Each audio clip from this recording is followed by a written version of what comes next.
மனசுக்கும் நம்ம கண் பார்வைக்கும் என்ன ஐயா சம்பந்தம்? நிறைய தொடரும்.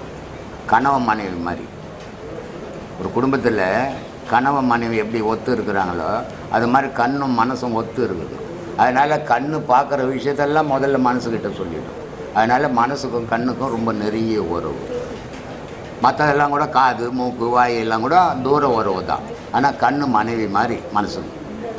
நம்மளுடைய மனம் வந்து கண் பார்த்த மாதிரி தான் மனசு வந்து நமக்கு வந்து செயல்படுது. அதோடைய பார்வையை நோக்கி தான் நம்ம எல்லாமே பண்ணிகிட்ருக்கோம்.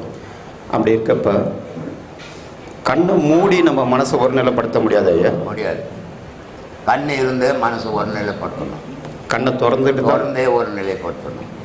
ஏன்னா கண்ணை நீ எப்பவுமே மூடிக்கின்னு வாழ முடியுமா? முடியாது. அப்போ திறந்து தான் ஆகணும். திறக்கும்போது திருப்பி வந்துடும்ல, அதை திறந்தே அடைக்கணும். கண்ணை திறந்தே. ஆமாம். அதனால தான் நான் அடிக்கடி சொல்லுவேன்.